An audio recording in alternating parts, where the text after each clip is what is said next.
Bienvenue sur Africa 24, dans cette nouvelle édition du Morning News. Voici les titres de l'actualité. Les attentes des économies africaines avec l'entrée en vigueur de la ZLECAf, pour le secteur agricole en particulier, l'accord devrait fluidifier les échanges entre les pays. Les industries africaines devront toutefois être plus compétitives, affirment certains experts.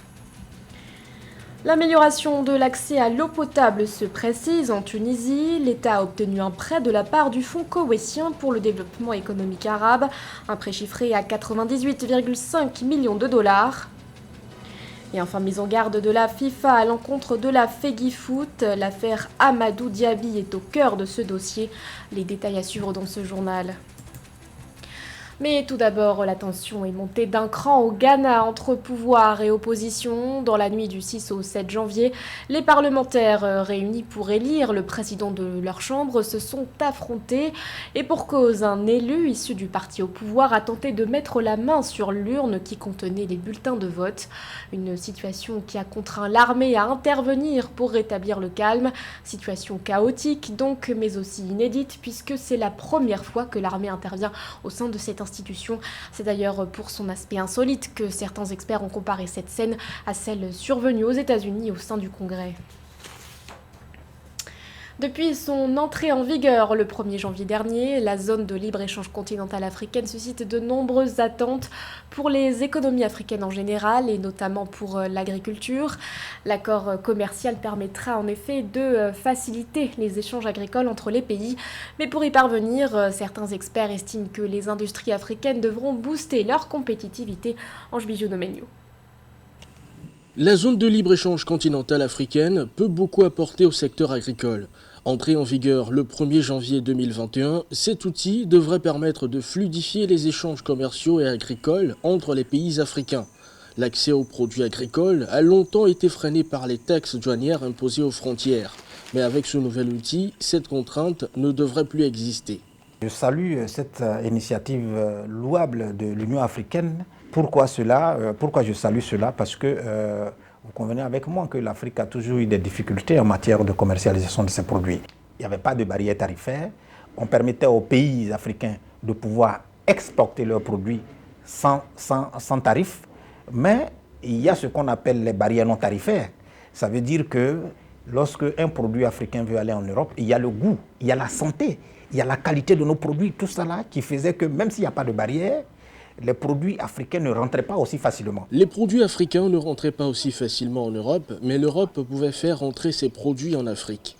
Il se posait alors un problème de compétitivité au niveau des industries africaines. La zone de libre-échange continentale africaine devra mettre fin à cette inégalité. Dans la négociation des accords de partenariat économique, APE, certainement vous avez entendu parler, il a été question maintenant de la libre-échange. C'est-à-dire de la même manière que nos produits doivent rentrer en Europe, de cette même manière, les produits européens doivent venir ici. Or, nous ne sommes pas compétitifs. Nous avons des limites en ce qui concerne l'organisation même de nos producteurs. Donc, il y a un travail à faire. La zone de libre-échange continentale africaine, qui représente la plus grande zone de libre-échange du monde, est susceptible de transformer le continent grâce à son marché potentiel de 1,2 milliard de personnes et son produit intérieur brut combiné d'environ 3 000 milliards de dollars américains pour les 54 États membres de l'Union africaine. Bien qu'elle ait fortement affecté l'économie rwandaise, la crise sanitaire aura au moins eu un avantage. La pandémie de coronavirus a en effet permis d'accroître les paiements numériques dans le pays. Un essor recensé dans plusieurs secteurs tels que les jeux en ligne, les épiceries ou encore les pharmacies en ligne. Les détails avec Nelly Claude Bessa. Accélération de l'adoption des paiements numériques dans de nombreux secteurs au Rwanda. Depuis l'arrivée de la Covid-19 dans le pays, les experts rwandais conviennent que les offres et services en ligne et ceux qui facilitent les recharges et les paiements de factures ont connu une augmentation des paiements numériques. Ils affirment également que la pandémie a mis en évidence la valeur d'une croissance rapide des volumes de transactions et de la valeur des transactions. Le paiement immatériel, le paiement sans contact, le paiement électronique, le paiement numérique, on peut l'appeler comme on veut, a pour but de faciliter les échanges sans contact et sans numéraire. Et cet avantage a été encore plus mis en évidence pendant le Covid. Les numéraires n'ont pas beaucoup de jours devant eux. Les paiements en numéraire vont à court ou à moyen terme, ou bien dans un horizon beaucoup plus développé, vont disparaître. Le volume et la valeur des transactions dans les paiements mobiles, les services bancaires mobiles et les services bancaires sur Internet ont tous augmenté de manière significative au cours du premier semestre 2020 lorsque la pandémie a frappé le pays. Le volume des paiements mobiles a augmenté de 51%, tandis que le volume des services bancaires mobiles a augmenté de 29,1%. Au cours de la même période, le volume des services bancaires par Internet a augmenté de 71,2% et la valeur des transactions a augmenté de 48,8% pour atteindre 3 024 milliards de francs rwandais. De plus, la valeur des fonds transférés via Mobile Money a augmenté de 450% pour atteindre plus de 42 millions de dollars selon les données de la Rwanda Utilities Regulation Authority. Du fait que les économies ont découragé l'utilisation du cash, l'utilisation du contact dans les transactions financières, ce qui a poussé ces paiements à être surconsommés pendant la période du Covid, et les gens ont pris l'habitude, ce qui va faire que les paiements vont continuer à être immatériaux, et le paiement immatériel, la dématérialisation sera accompagnée à court et à long terme par une évolution exponentielle de ces paiements. 93% des Rwandais sont inclus financièrement depuis 2020 contre un objectif de 95% d'ici 2024. Précisons que l'inclusion financière est le fait que les individus ont accès à des produits et services financiers utiles et abordables qui répondent à leurs besoins, allant des transactions, des paiements, de l'épargne, du crédit et des assurances, entre autres.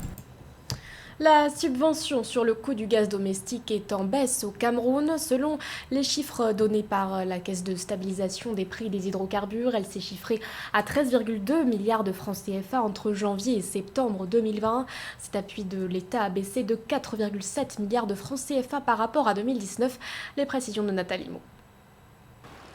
Le gouvernement camerounais a revu à la baisse la subvention sur le coût final du gaz domestique. Au troisième trimestre 2020, le soutien au bénéfice des populations du prix du gaz domestique s'est déprécié de 17,9 milliards de francs CFA à 13,2 milliards de francs CFA par rapport à septembre 2019. Une baisse substantielle de 4,7 milliards de francs CFA de la subvention sur le gaz domestique.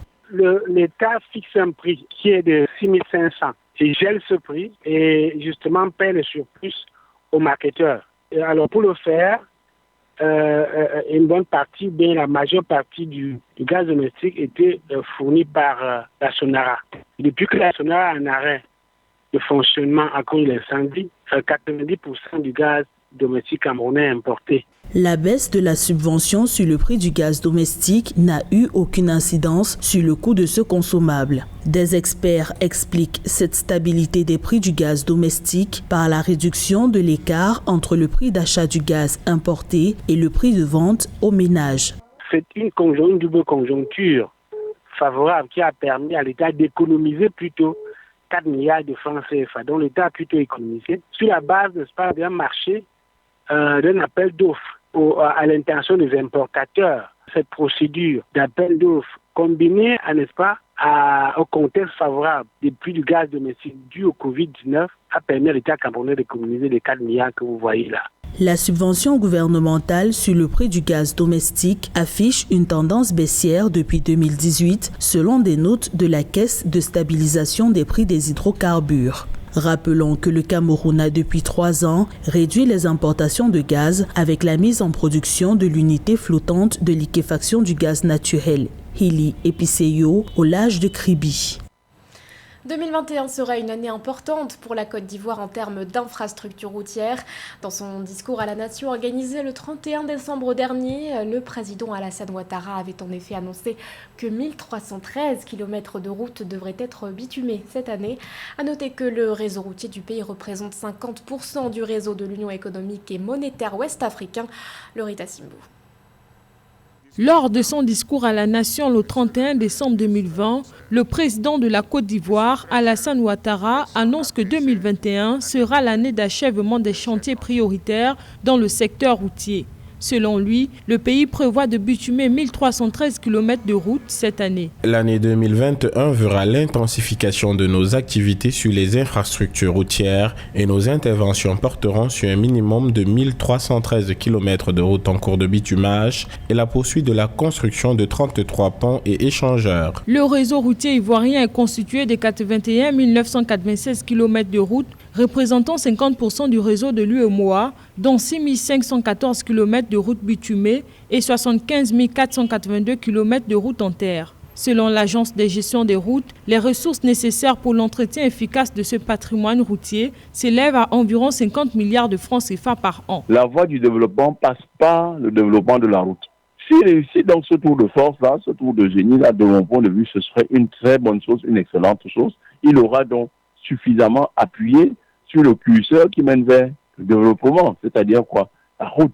Ce n'est pas mal pensé que d'envisager donc d'accélérer le développement non seulement de la Côte d'Ivoire, mais de l'UMOA, de la CEDEAO, en pensant à retourner, mais j'insiste encore là-dessus, c'est beaucoup d'argent. Si le budget ivoirien peut permettre que cela se fasse, bravo, mais si ça n'est pas possible, il faudrait également lancer un appel de fonds. En 2020, la Côte d'Ivoire a achevé les travaux de construction de plusieurs nouvelles routes bitumées. Le ministère des Transports du pays évalue son budget de 2021 à 57,605 milliards de francs CFA. La Tunisie ambitionne d'améliorer son accès à l'eau potable. À cet effet, le gouvernement tunisien a obtenu un prêt chiffré à 98,5 millions de dollars auprès du fonds koweïtien pour le développement économique arabe. Grâce à cet appui financier, plusieurs projets d'eau potable seront mis en œuvre dans les zones urbaines du pays. Joël-Marie Palou. En Tunisie, dans l'optique d'améliorer la couverture en eau potable en zone urbaine, la Société nationale d'exploitation et de distribution des eaux a bénéficié d'un financement de plus de 98,5 millions de dollars au profit de 2,8 millions d'habitants. Cette enveloppe du Fonds koweïtien pour le développement économique arabe servira à financer la réalisation de plusieurs projets d'eau potable dans les zones urbaines du pays. La Tunisie a un effort à faire sur l'optimisation de la gestion d'accès à l'eau potable. C'est à tout cela que devait servir le financement important qui a été reçu pour développer ce secteur-là. En Tunisie, les besoins en eau potable sont de l'ordre de 3% chaque année. Cette subvention sera l'occasion pour la Société nationale d'exploitation et de distribution des eaux d'améliorer et développer les réseaux de transfert d'eau potable dans les gouvernorats du pays, en remplaçant les canalisations, en construisant des réservoirs, des stations de pompage, des stations de traitement et des puits.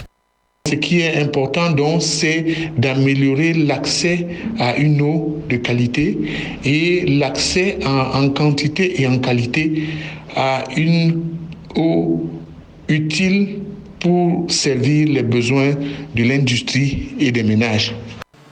Rappelons qu'à ce jour, grâce au programme d'alimentation en eau potable en milieu rural déployé sur plus de 80% du territoire national, la Tunisie a bénéficié de près de 120 nouveaux systèmes d'eau propre en faveur de plus de 100 000 habitants et au moins 100 systèmes les plus anciens ont été réhabilités au profit de 160 000 habitants. La FIFA met en garde la FEGIFOOT par la voix de sa commission de discipline. La FIFA affirme que la FEGIFOOT est, je cite, reconnue coupable de ne pas s'être conformée à la sentence arbitrale rendue par le tribunal arbitral du sport du 13 août 2020 dans l'affaire Amadou Diaby. Le TAS qui a donné raison au vice-président de la FEGIFOOT, suspendu de la fédération pour des faits supposés de racket. On fait le point avec José Douglas. En effet, Amadou Diaby clame son innocence après avoir été accusé par le technicien belge Paul Pout de percevoir 10% de son salaire. Banni de la fédération guinéenne pour 7 ans au lendemain de la CAN 2019 pour corruption par sa commission éthique.